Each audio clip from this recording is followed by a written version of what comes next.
ജർമ്മനിയിലെ ഒരു state ministry വിൽക്കമ്മൻ letter എന്ന് പറഞ്ഞാൽ വെൽക്കം ലെറ്റർ അയച്ചു തന്ന് 6 മാസത്തെ ട്രെയിനിങ്ങിന് ശേഷം ജോലിക്കാരും സ്ഥിരതാമസക്കാരുമായി സെറ്റിലാകാൻ ക്ഷണിക്കുകയും ചെയ്യുന്നത് റിവേഴ്സ് മൈഗ്രേഷൻ. ആഹാ, നല്ല വിജൃംഭിച്ച വാക്ക് അല്ലേ? എന്താ സംഗതി?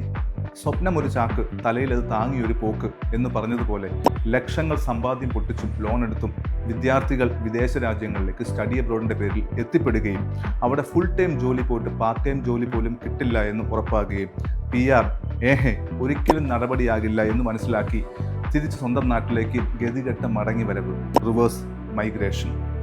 ഇത് കാനഡയിൽ നിന്നും ട്രംപിൻ്റെ US നിന്നും മാത്രമല്ല കേട്ടോ. ഓസ്ട്രേലിയയിൽ നിന്നും UK നിന്നുമൊക്കെ വിദ്യാർത്ഥികൾ നമ്മുടെ നാട്ടിൽ തിരിച്ചു വരുന്നുണ്ട്. ലക്ഷങ്ങൾ പണം മുടക്കിയിട്ടും 2 വർഷം മെനക്കെട്ട് പഠിച്ചതിന് ശേഷവുമാണ് ഈ തിരിച്ചുവരവ്. അപ്പോഴാണ് ജർമ്മനിയിലെ ഒരു സ്റ്റേറ്റ് മിനിസ്ട്രി നിങ്ങളെ 6 മാസത്തെ ജോബ് ട്രെയിനിങ്ങിന് വേണ്ടി വിൽക്കമ്മൻ ലെറ്റർ എന്ന് പറഞ്ഞാൽ വെൽക്കം ലെറ്റർ അയച്ചു തന്ന് അവിടേക്ക് ക്ഷണിക്കുകയും 6 മാസത്തെ ട്രെയിനിങ്ങിന് ശേഷം അവിടെ ജോലിക്കാരും സ്ഥിരതാമസക്കാരുമായി സെറ്റിലാകാൻ ക്ഷണിക്കുകയും ചെയ്യുന്നത്. ഈ ജർമ്മനി ഒരു ചെറിയ സംഭവമല്ല കേട്ടോ. സ്റ്റഡി ഡെസ്റ്റിനേഷൻസിൽ US കഴിഞ്ഞാൽ ഏറ്റവും വലിയ സാമ്പത്തിക ശക്തി, യൂറോപ്പിൽ നമ്പർ 1, ഇഷ്ടം പോലെ ജോബ് ഓപ്പർച്യൂണിറ്റീസും. സംഗതി പൊളിയല്ലേ? പോകുവാണെങ്കിൽ നമുക്ക് ഡിമാൻഡുള്ള സ്ഥലത്ത് പോകണോടെ.